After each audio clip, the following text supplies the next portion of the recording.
What's up, y'all? It's your boy from T on the Street. We got that heat, Tyrone. Come on now, you already know the name. I'm here with Dia Morris, and she is the CEO and creator of RaleighWrld. How you doing? Yes, I'm doing okay. How are you? So I just wanted to sit down with you and definitely interview you about, your whole experience putting on a festival. Because this is my first time, seeing, a black woman putting on her own festival, and this is for the whole city. So let's just go over that. Well, I'm definitely born and raised in Raleigh. I have a lot of work in social services. That's always been my background, helping people. That's what I do. So that's just kind of the basis of the businesses that I've created. I'm definitely a serial entrepreneur. So not only do I found RaleighWrld, but I also own Collab Raleigh, which is a collaborative office space for entrepreneurs that's affordable, and Laylux Prints, which is another company that's for entrepreneurs starting out, and as well as corporate as well. So we have clients all the way from just starting out all the way up to corporate clients, and I offer printing services. I'm a mom, a wife, a big sister, all that. That's pretty much me in a nutshell. How did you get started or get the idea of the Lux? So the Laylux printing came from the pandemic. So I was actually creating a makeup product for people who do their makeup that would protect their vanity. And I needed a patent for it. It was really expensive. And then the pandemic hit and everybody was stuck in the house and you couldn't go get your makeup done, or nobody was really having the need to do makeup. At least I was thinking that, because they weren't going out. So I put that to rest, and I had to pivot and figure out what can I do to make some extra money, because I was a case manager at the time working in social services. And as we know, one job just don't cut it nowadays. I had a baby on the way, found out I was pregnant with my third child. And so I was thinking everybody started starting businesses because they were at home. And so I'm like, okay, what is something that everybody needs? Everybody needs labels. So I started just asking people if they needed somebody to print their labels, because I was already printing mine. And a lot of people responded. And then maybe about a year later, after I had my daughter, I took a 6-month break. I had did labels for a client who's still one of my clients now. She has a skincare line called Skin by Jasmine. And she posted the labels, and I got 25 orders just off of that post alone in one day. And it kind of just shot up from there. So that's how I started that. That's amazing. That's great. It always starts from a struggle or something. Yeah. And it just goes into greatness. You started with Collab Raleigh. So Collab Raleigh, so having Laylux prints, I started out, of course, in my home. I first started out in my room with just one printer, and then I bought a house and I had an office there. So I had ended up, at this point, I think I had 3 printers and a cut machine, and then eventually the room just got smaller and smaller and smaller, so I needed an office space, and at the time I just couldn't find an office space that was small enough for just me. So I was like, okay, I'm just go big, and I got a bigger space, and I'm like, okay, I'll have extra offices, extra space that I can rent out and make sure that it's affordable. And I know there's other entrepreneurs that need some space as well. So that's how Collab Raleigh was birthed. It's great that you came up with that idea and you would have it for the community and everybody else and other entrepreneurs, because people always need that. Entrepreneurs, they need support from other entrepreneurs. Right. So that's dope. That's dope. RaleighWrld. Yes. Where did RaleighWrld come from? How did you come up with the idea about that? Growing up in Raleigh, I don't know if you're from Raleigh or not. From Durham, Raleigh. Durham, okay. So it used to be something called a Rush Power Back to School Tour. Okay, yeah. And so, back in the day. So I used to go without my older cousins, and it would be crazy artists, big artists that would come out, and the concert was free. You can get a book bag, and it had just that community aspect along with the music, and I always thought that was really dope. And so that was my biggest inspiration behind RaleighWrld, to meet the music with the community. So that's why we had the community aspect on the book bag giveaway. We did a baby formula food drive. We had a community panel speaking about mental health and parenting, and I think it was self-awareness and brand development. We had another panelist talking about life insurance and financial topics and things like that. And so that's kind of how everything came together. And then I love of local music. I love the fact that I can go to a show, I can watch the artist perform, and then when they get off that stage, I can actually have a one-on-one conversation with them. You can't do that with major artists. And so that's why I wanted to kind of piece all these different things together. Okay, cool. So what was that? When did you actually come up with RaleighWrld? So my first thought about the festival was last year. I randomly said to my husband, I want to do a festival. And it was just... Yeah, because I'm thinking a lot of people, you think of festivals as huge things, and it's just how did you think of that? How did you Well, I just said it. I just said it, and it was just in the back of my mind. And then I went to Habitat for Humanity, and I bought this big whiteboard. It's half the size of this wall. And I put it in my office, and every day me and my assistant would come in. I would just start writing stuff up here. So I didn't even have a name for it yet. I just started writing a wish list for the artists I wanted to perform. I started writing the different pieces how I wanted to look, the layout. And then he was just like, RaleighWrld. And I'm like, wait a minute, that sounds kind of good. Right. So I was like, okay, I'm going to take the O out. Right. And that's how we came up with RaleighWrld. And it's definitely eye-catching. Yes. What's that? Yes. So that's dope. I want to go back into your story because I feel with entrepreneurship, it's always a journey. Yeah. You feel me? When you were growing up and everything, did you always see yourself being an entrepreneur? No. Honestly, I had small dreams. I'm the oldest on my mom's side. I'm the oldest of 5. Mm-hmm. So, I've always kind of had that mother figure. My mom worked at night, so I had to take care of my younger siblings at night. My dad was a DJ, so he was going at night. Yeah, really? Okay. So that music is kind of embedded in me from that. And my dad also worked in the daytime too, and my mom had an in-home daycare during the daytime. So my mom and dad were both hustlers. They were both entrepreneurs, and so I had always watched my mom not only just work, but also always have something on the side. So I think that's where that entrepreneurial stuff kind of comes from. But as far as me thinking that I would have a business, not necessarily. My dreams were to be married and have kids and have a house of my own. And it was really small dreams. Especially after I had my daughter, I did want to be a nurse. So when I got to college, I realized that was not for me. And so college, I was just all over the place in college. I mean, Lord knows, it was crazy. So I had always kind of been starting little stuff since my mom had a daycare. Before my mom had a daycare, I printed out flyers that was going to be babysitting. So I put the flyers out all over the neighborhood. People started calling, but I was 12. So my mom was like, "Oh, let's just make it a daycare." So before I would go to school, I would help with the kids, and when I came home from school, I would help the kids. So that was the first kind of business that I started. Wow. But not really thinking entrepreneur. I was just trying to make some extra cash, and I knew how to keep kids. It wasn't really okay, I'm gonna be my own boss one day. I didn't have that. It was just I just want to make some extra cash. I want to feel a need. And so I think that kind of developed. I think RaleighWrld is for sure the first business that actually made me money. Right. So after I was okay, when I hit that first 20K mark, when I had made 20,000 in sales, and that was within 1 year, and that was with me only working 6 months out of that year. I was kind of blown away by that.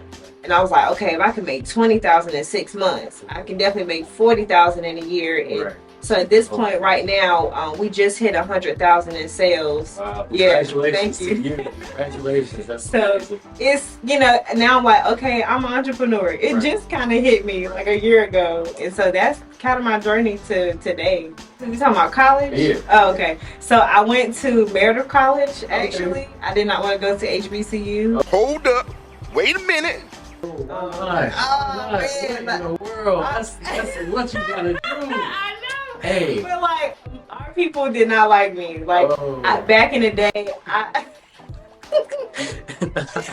was I wasn't a genius, but I like to answer questions. I could read. I like to be involved. My mom was an educator, so it was just kind of It's in just me. real smart. And people just kind of felt like, oh, she thinks she, you know what I'm saying? So they was not nice to me. And then I was dark skinned. So back in the day, being dark skinned was not cool. So that's how I kind of ended up with the whole Meredith thing. And I graduated high school at 17. I was younger. And so a lot of other colleges wouldn't take me in. I had got accepted to UNCP and it was like, we want you to wait. I'm like, no, I got to go to college now. Because I had already had my daughter at that point. And so I wanted to go ahead and get my degree. But after about 2 years of Meredith, it was just way too expensive for me and my family. And I didn't want my family to start to keep taking out loans. So I switched over to Wake Tech.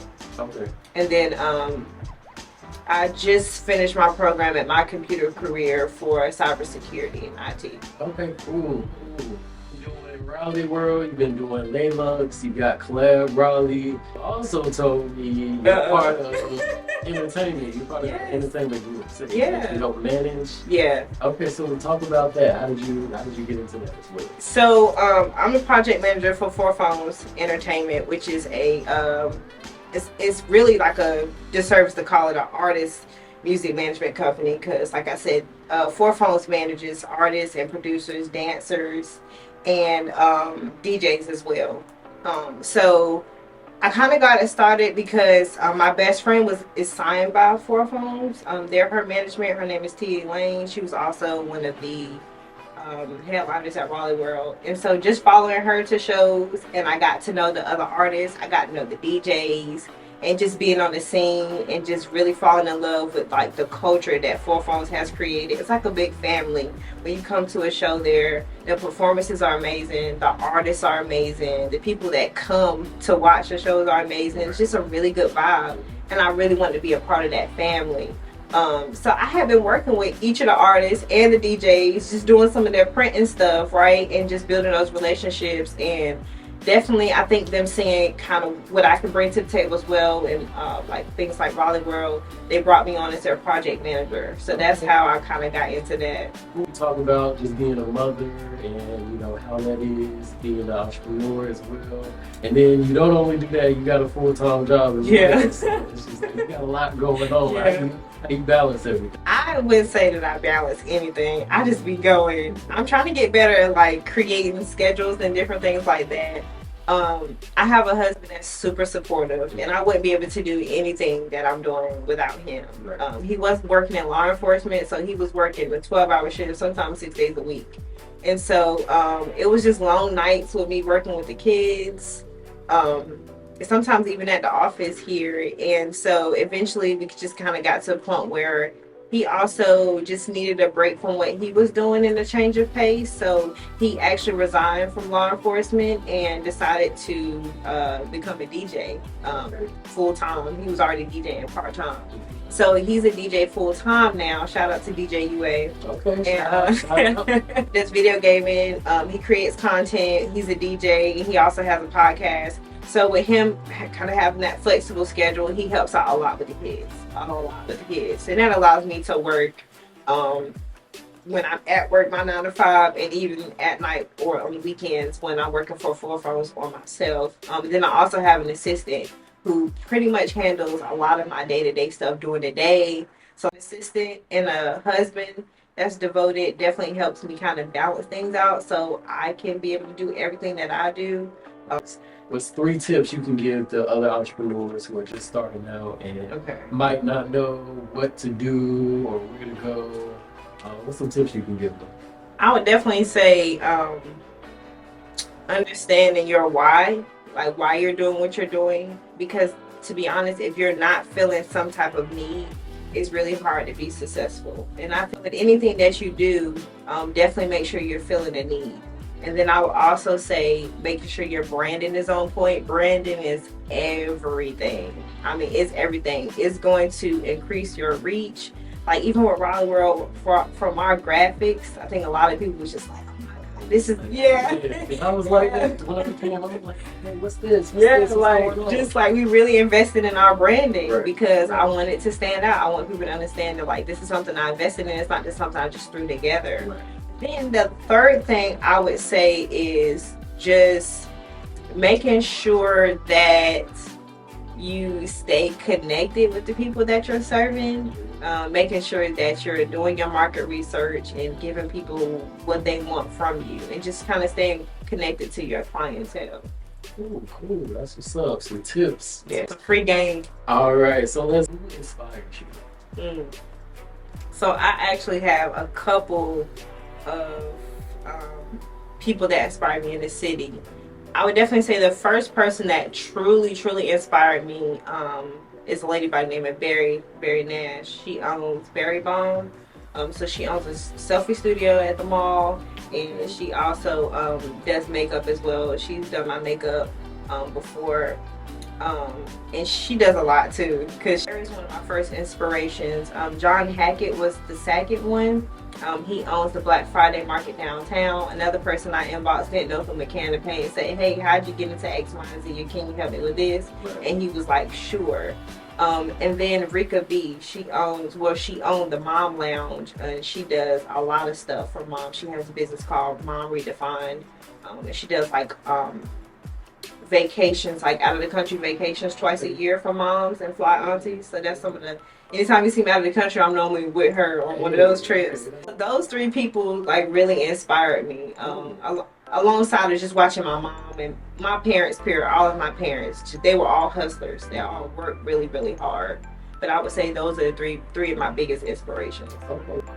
That's what's up. Good to hear. You always got to be multifaceted, have multiple streams of income coming in. All right, and then lastly, let's just see what do you where do you see yourself in the next 5 to 10 years? In the next 5 to 10 years, hopefully I will not be living in North Carolina. Okay. So my desire is to move out of state. I already know where I want to move, but I'm not gonna say it. Because good Lord, everybody and their mama be trying to move. I'm moving there too. Where are you moving? So yeah, I want to move out of state. I definitely want to get RaleighWrld to a position where it's something that we can take on tour, and kind of bring it to different states. City states or whatever. And so that's definitely what I see for that. I would like to have RaleighWrld in a position where I can hire at least 2 to 3 more African American females. I definitely want to support my women, and I like, it's definitely my vision to just have like a group of just really powerful Black women behind my company, especially with RaleighWrld, because there is really no other Black-owned printing companies. Well, there's no major Black-owned printing companies, and then all the other companies are smaller. So I definitely kind of want to create that first like corporate printing company with just like some bomb Black women. That's what's up. Yeah, and then help out, definitely give back to the community. We're about to start a nonprofit organization as well. So we'll be doing that. So that's definitely where I see myself in the next 5 years. Cool. Well, this was Judaea Morris. Dia is her nickname. And thank you. I know you had some sponsors you wanted to. Yeah, I definitely want to say thank you to first of all our staff, my team for RaleighWrld, my publicist Chelsea Holtz, my assistant Lindsay, all of our sponsors. We had quite a few, but April's Angels, Hammers Party and Props, Ramel Ferguson Funeral Home, Giles Family Carpet Cleaning, I Heart, The Beat. Oh, child, it's a lot. But yeah, shout out to all the sponsors. Shout out to the staff. My staff was amazing that day. Y'all worked crazy in the hot sun. Some people even volunteered, and they just worked their butt off. Along with myself, I never got a chance to sit down. So I definitely want to say shout out to my staff. Shout out to everybody that came out that day and stuck out the heat with us. Shout out to the media. Shout out to all the artists that performed, my panelists, videography and photography team, everybody that was part of RaleighWrld. Just want to say thank you from the bottom of my heart, and I love you guys so much. All right, that's what's up. And it was definitely a great event. Definitely be on the lookout for next year. I was there. It was amazing. Yes. I was like, who did this? I had to just figure out who did all of this. So here we are. So thank you so much. Thank you. Thank you. This is the episode 2 of The Come Up. I'm your boy from T on the Street, Tyron Wayne. Come on now, you already know the name. Hey, we done it. We out. Peace.